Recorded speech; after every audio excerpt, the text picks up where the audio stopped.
بعض منهم من كلم الله ورفع بعضهم درجات وآتينا عيسى ابن مريم البينات۔ تیسرے پارے کے آغاز میں اللہ تبارک و تعالیٰ فرماتے ہیں کہ ہم نے بعض انبیاء کو بعض پر فضیلت بخشی ہے۔ جس طرح موسیٰ علیہ السلام کا یہ بہت بڑا شرف ہے کہ اللہ تبارک و تعالیٰ نے موسیٰ علیہ السلام سے کلام کیا، لیکن ہمیں منع کیا گیا کہ ہم انبیاء کا نام لے کر آپس میں ہم موازنہ نہیں کریں گے۔ ہم یہ نہیں کہیں گے آپ صلی اللہ علیہ وسلم کا نام لے کر کسی اور نبی کا نام لے کر ہم موازنہ کرنا شروع ہو جائیں۔ آپ صلی اللہ علیہ وسلم نے منع کیا ہے۔ آپ نے فرمایا لا تخیروا بین الانبیاء، انبیاء کو اس طرح آپس میں ایک دوسرے پر فضیلت نہ دیا کرو۔ ہم یہ بات کہیں گے کہ آپ صلی اللہ علیہ وسلم تمام انبیاء سے افضل ہیں، لیکن ایک نبی کا نام لے کر موازنہ کرنا، اس سے ہمیں منع کیا گیا ہے۔ بعض لوگ بیان کر رہے ہوتے ہیں، وہ کہہ رہے ہوتے ہیں جی اللہ تعالیٰ نے قرآن مجید میں فرمایا یا آدم، آدم کو اللہ نے مخاطب کیا، داؤد علیہ السلام کو اللہ نے نام لے کر مخاطب کیا، لیکن آپ صلی اللہ علیہ وسلم کو اللہ نے یا محمد کہہ کر مخاطب نہیں کیا۔ تو یہ تو موازنہ کرنے سے ہمیں منع کیا گیا ہے، اس طرح ہم موازنہ کر ہی نہیں سکتے۔ آپ صلی اللہ علیہ وسلم نے فرمایا تم میں سے کوئی بندہ یہ نہ کہے کہ میں یونس علیہ السلام سے افضل ہوں، ہمیں منع کیا گیا ہے۔ ایک مسلمان کا یہودی سے جھگڑا ہوا، مسلمان نے کہا ان اللہ اصطفیٰ محمدً علی العالمین، اللہ تعالیٰ نے محمد صلی اللہ علیہ وسلم کو تمام جہان کے لوگوں پر چن لیا۔ یہودی کہنے لگا ان اللہ اصطفیٰ موسیٰ علی العالمین، اللہ تعالیٰ نے موسیٰ علیہ السلام کو تمام جہان کے لوگوں پر چن لیا۔ مسلمان نے لاتا مالا وجہ یہودی کے چہرے پہ تھپڑ مار دیا کہ آپ نے یہ بات کیوں کہی ہے؟ تو یہودی آپ صلی اللہ علیہ وسلم کے پاس آیا، اللہ کے رسول صلی اللہ علیہ وسلم فلاں بندے نے یہ بات کہی تھی تو میں نے یہ بات کہی تو فلاں نے میرے چہرے پر تھپڑ مار دیا ہے، میں نے تو بدلہ لینا ہے اس سے۔ تو آپ صلی اللہ علیہ وسلم نے اس مسلمان کو بلایا، اپنے صحابی کو بلایا، آپ نے فرمایا اللہ کے بندے آپ نے یہودی کو کیوں تھپڑ مارا ہے؟ اس نے کہا جی اس نے کہا تھا اللہ تعالیٰ نے موسیٰ علیہ السلام کو جہان کے لوگوں پر چن لیا ہے، تو میں نے کہا تھا کہ آپ کو اللہ تعالیٰ نے جہان کے لوگوں پر چن لیا ہے۔ تو آپ صلی اللہ علیہ وسلم نے فرمایا اللہ کے بندے موسیٰ علیہ السلام کا آپ کو پتہ نہیں کتنا مقام ہے۔ آپ نے موسیٰ علیہ السلام کی فضیلت میں ایک بات ارشاد فرمائی، آپ نے فرمایا قیامت والا دن ہوگا، فرشتہ سور کے اندر پھونک مارے گا، فصعق من فی السماوات والارض، زمین و آسمان میں جتنے بھی لوگ ہیں سارے کے سارے بے ہوش ہو جائیں گے۔ آپ نے فرمایا حتیٰ کہ آنا میں بھی بے ہوش ہو جاؤں گا۔ آپ صلی اللہ علیہ وسلم نے فرمایا سب سے پہلے مجھے ہوش آئے گی تو میں دیکھوں گا کہ موسیٰ علیہ السلام عرش کے پائے کو پکڑ کر وہ کھڑے ہوں گے۔ آپ نے فرمایا مجھے نہیں پتا کہ موسیٰ علیہ السلام کو اللہ نے بے ہوش ہی نہیں کیا، حالانکہ میں بے ہوش ہو جاؤں گا، موسیٰ علیہ السلام کو اللہ نے بے ہوش ہی نہیں کیا، یا موسیٰ علیہ السلام کو اللہ نے یہ شرف بخشا ہے کہ موسیٰ علیہ السلام کو مجھ سے بھی پہلے ہوش آ گئی ہے۔ تو آپ صلی اللہ علیہ وسلم نے موسیٰ علیہ السلام کی فضیلت پر یہ حدیث بیان فرمائی، اور آپ نے منع کیا کہ انبیاء کو اس طرح نام لے کر موازنہ نہ کیا کرو۔ اور اس کے بعد اللہ تعالیٰ نے صدقہ کرنے کی رغبت دلائی، یا ایھا الذین آمنوا، اے ایمان والے لوگو، انفقوا مما رزقناکم، جو ہم نے تمہیں مال عطا کیا ہے اس مال میں سے اللہ کے راستے میں خرچ کرو۔ اب یہاں سے یہ پتہ چلا کہ مال اللہ ہی عطا کرتا ہے۔ آگے اللہ تعالیٰ فرماتے ہیں من قبل ان یاتیہ، قبل اس کے کہ وہ دن آ جائے، لا بیع فیہ ولا خلۃ ولا شفاعۃ، اس دن نہ تو کوئی تجارت کام آئے گی، نہ کوئی دوستی کام آئے گی، نہ کسی کی سفارش کام آئے گی۔ تو وہ دن آنے سے پہلے پہلے آپ اللہ کے راستے میں خرچ کریں۔ آپ صلی اللہ علیہ وسلم سے پوچھا گیا کہ افضل ترین صدقہ کیا ہے؟ تو آپ نے فرمایا کہ جب آدمی صدقہ کرے تو وہ حرص بھی کرتا ہو کہ میرے پاس اور مال آئے، طمع بھی ہے، لالچ بھی ہے، اس کے باوجود وہ اللہ کے راستے میں صدقہ کرتا ہے، تندرست ہے اور اللہ کے راستے میں صدقہ کرتا ہے۔ آپ صلی اللہ علیہ وسلم نے فرمایا ایسا نہ ہو کہ موت کے جو کلمات ہیں اس کی زبان پر آ جائیں، فرشتہ جان نکالنے کے لیے آ جائے، اب آخری وقت میں یہ کیا کہہ رہا ہے جی اتنا مال فلاں کو دے آؤ، اتنا فلاں کو دے آؤ۔ آپ صلی اللہ علیہ وسلم نے فرمایا کہ آپ اسے کہنے کی ضرورت نہیں ہے، اب تو یہ مال خود ہی فلاں فلاں کا ہو چکا ہے، موت کے وقت یہ کہہ رہا ہے جی اب اتنا مال فلاں پر میں صدقہ کر رہا ہوں، اتنا فلاں کو آپ دے آؤ، اتنا فلاں کو دے آؤ، آپ نے فرمایا کہ اس صدقے کو اللہ تعالیٰ پھر پسند نہیں کرتے۔ آدمی جب تندرست بھی ہے، مال کے بارے میں طمع لالچ بھی رکھتا ہے، اس حال میں اللہ تعالیٰ کے راستے میں صدقہ خیرات کرنا۔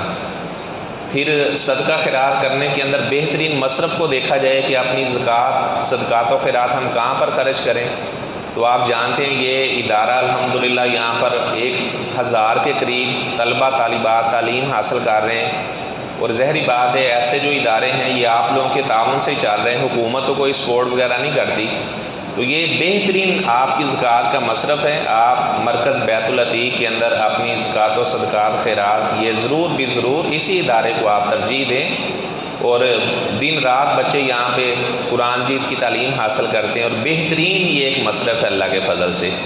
اس کے بعد آیت الکرسی ہے۔ ابی بن کعب رضی اللہ تعالیٰ عنہ فرماتے ہیں آپ صلی اللہ علیہ وسلم نے مجھ سے پوچھا ابی آپ مجھے یہ بتاؤ پورے قرآن مجید میں سب سے زیادہ عظمت والی آیت کون سی ہے؟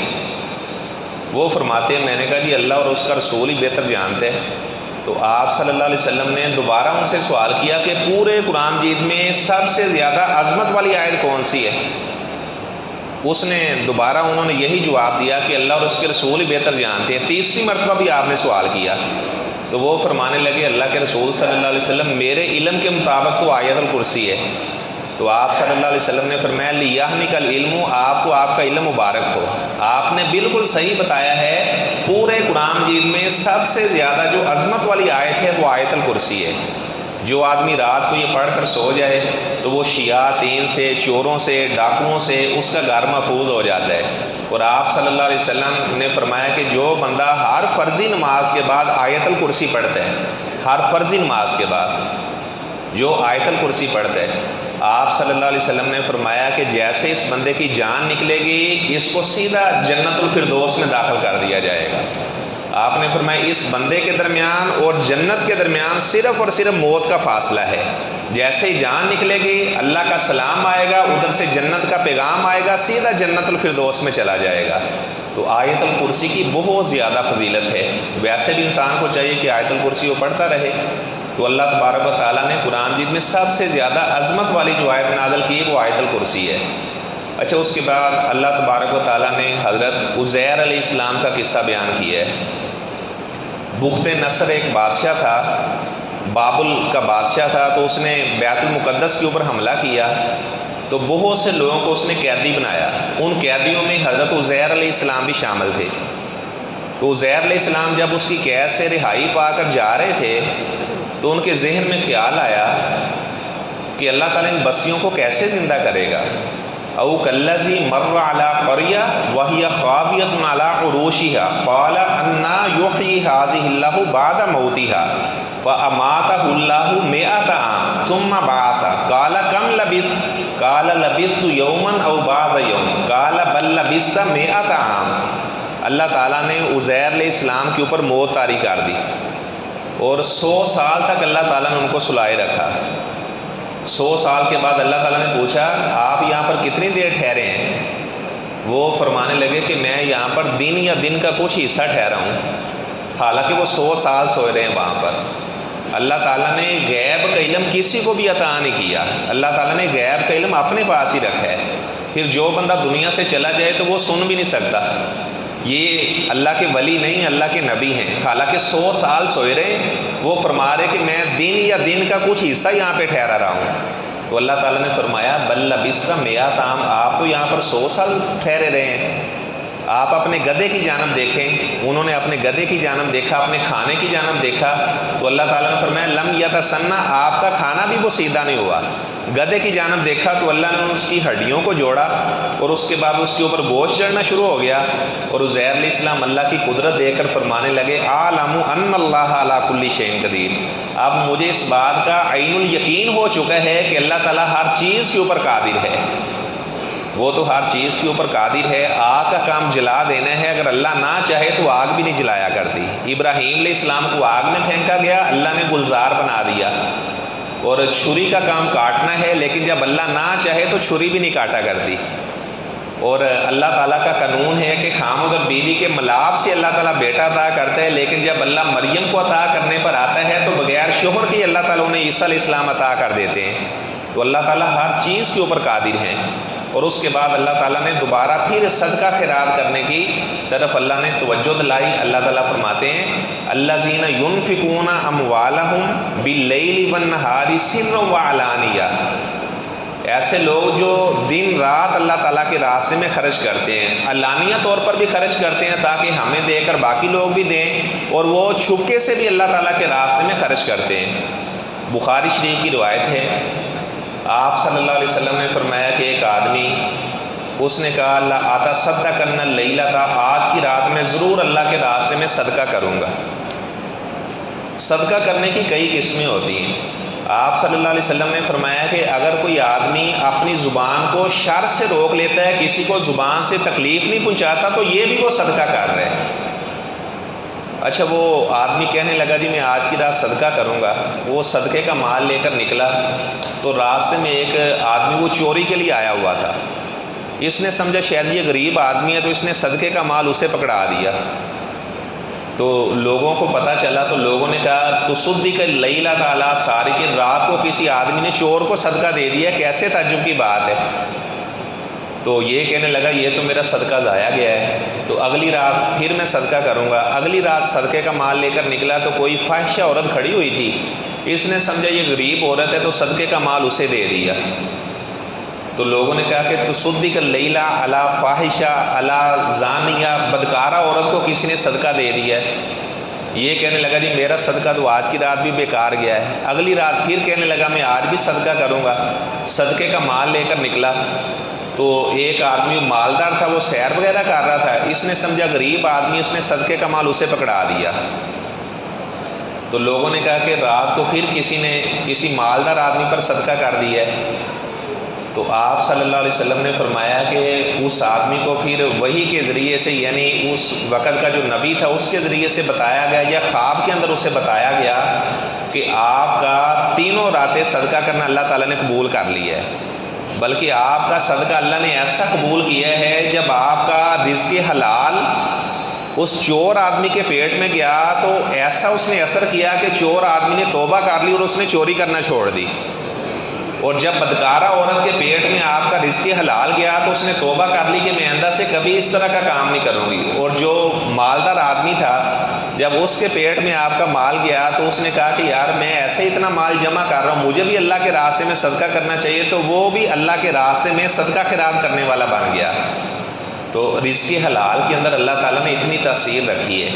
اس کے بعد اللہ تعالیٰ نے فرمایا کہ اگر آپ نے کسی کو قرض دیا ہوا ہے وَإِن كَانَ ذُو عُسْرَةٍ فَنَظِرَةٌ إِلَىٰ مَيْسَرَةٍ وَأَن تَصَدَّقُوا خَيْرٌ لَكُمْ إِن كُنتُمْ تَعْلَمُونَ، کہ اگر کوئی آدمی تنگ دست ہے، وہ آپ سے مہلت مانگتا ہے تو آپ جو مقروض آدمی ہیں آپ اسے مہلت دے دیں، آپ اسے کہیں چلیں آپ بعد میں پیسے ادا کر دینا۔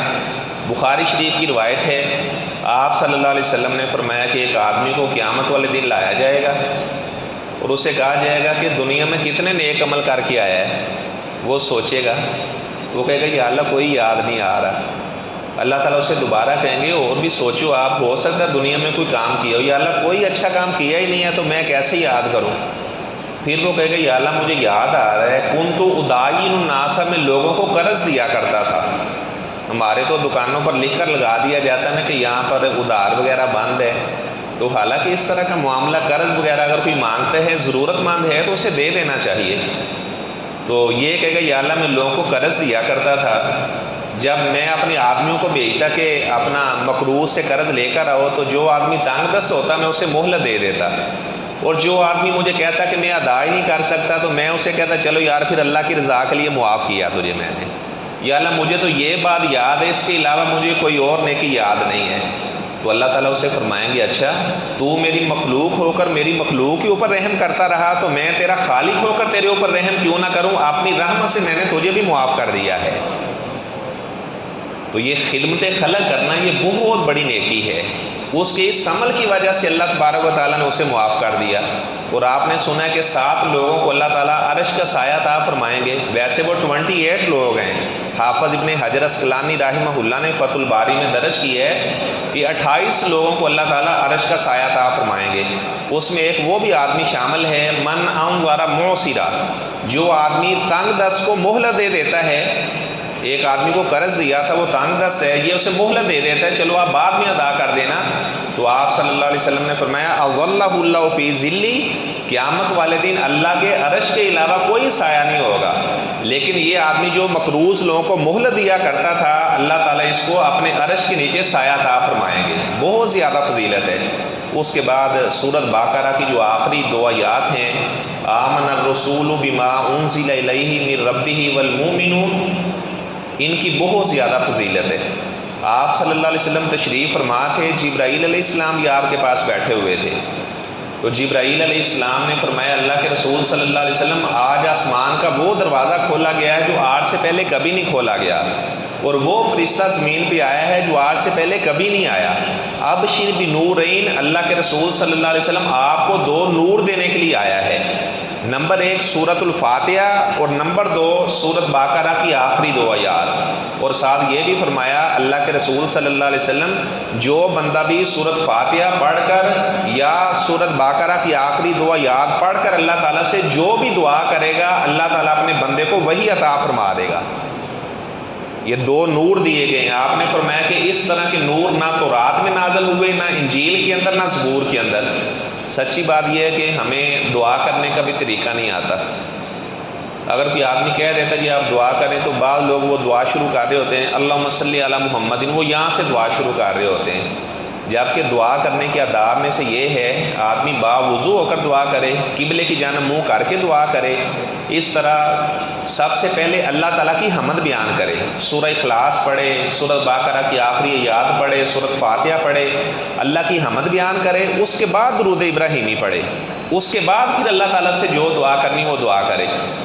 تو آپ صلی اللہ علیہ وسلم نے ایک آدمی کو دیکھا تو وہ جلدی سے دعا کرنے لگا۔ آپ نے فرمایا کہ اس نے یہ جلدی کیا دعا کرنے میں، اسے چاہیے تھا کہ پہلے اللہ کی حمد بیان کرتا، اس کے بعد میرے اوپر درود پڑھتا، اس کے بعد اللہ سے سوال کرتا، تو اللہ نے ضرور اسے عطا کرنا تھا۔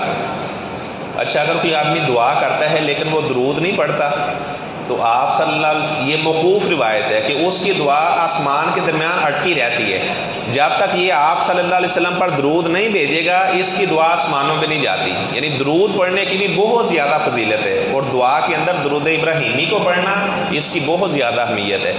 اور یہ بھی ایک میں مسئلہ بتا دوں، بعض لوگ جب نماز جنازہ پڑھتے ہیں تو نماز جنازہ کو اور درود بنایا ہوا ہے، کما صلیت و سلمت و بارکت و تبارکت و رحمت و ترحمت، حالانکہ یہ کہیں بھی موجود نہیں ہے۔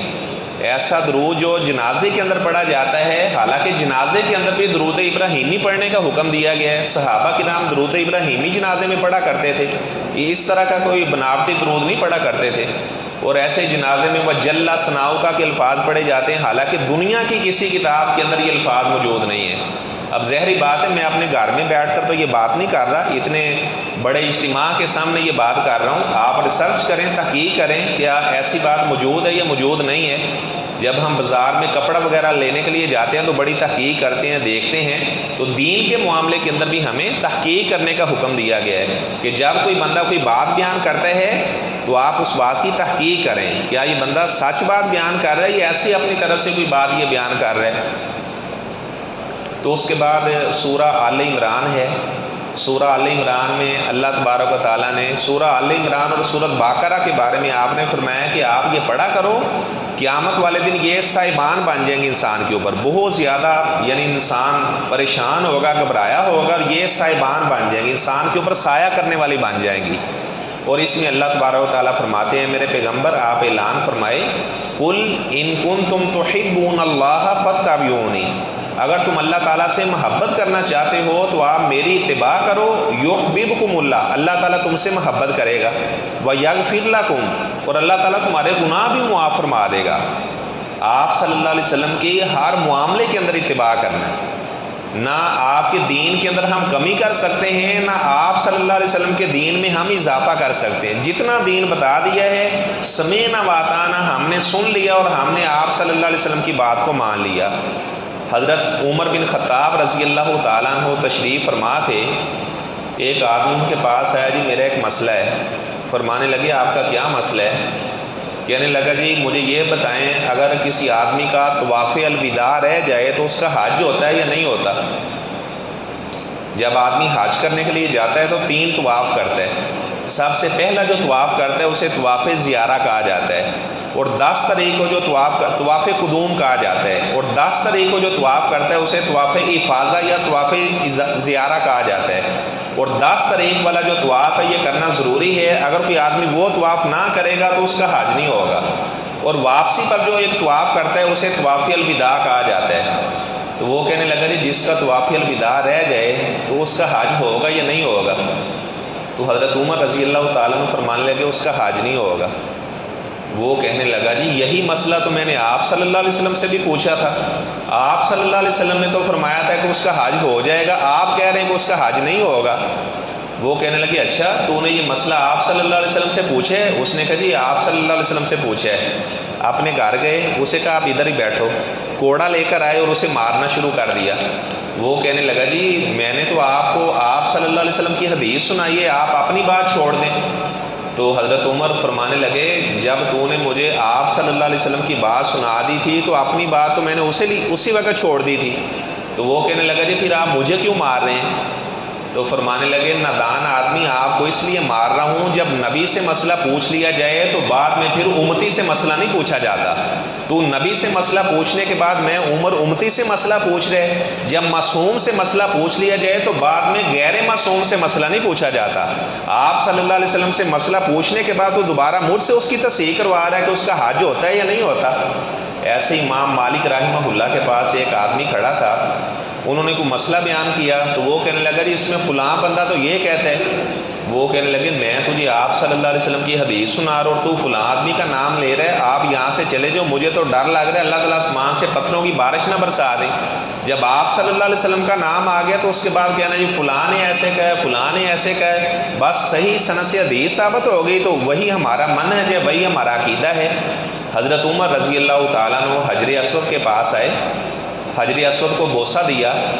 آپ صلی اللہ علیہ وسلم نے فرمایا کہ حجر اسود یہ جنت کا پتھر ہے، اشد بیاض من اللبن، جب یہ جنت سے آیا تھا تو یہ دودھ سے بھی زیادہ سفید تھا۔ سودتہ خطایا بنی آدم، آدم کے بیٹوں کے گناہوں نے اسے کالا کر دیا ہے۔ عبد الرحمن محدث مبارک پوری رحمہ اللہ لکھتے ہیں کہ گناہ ایسی چیز ہے کہ جامع چیز کے اوپر بھی اس کا اثر ہوتا ہے، حجر اسود بھی کالا ہو چکا ہے۔ فرماتے ہیں اگر کوئی آدم کا بیٹا گناہ کرتا ہے تو اس کے دل کی کیا کیفیت بنتی ہوگی، اس کا دل بھی سارے کا سارا کالا کر دیا جاتا ہے۔ جب اس کا دل کالا ہو جاتا ہے تو چہرے کے اوپر بھی اس کے اثرات آ جاتے ہیں، اس کا چہرہ کا رنگ بھی اللہ تعالیٰ تبدیل کر دیتا ہے۔ تو حجر اسود کے بارے میں فرمایا کہ قیامت والے دن اللہ تعالیٰ اسے 2 آنکھیں بھی عطا کرے گا اور اسے اللہ تعالیٰ زبان بھی عطا کرے گا۔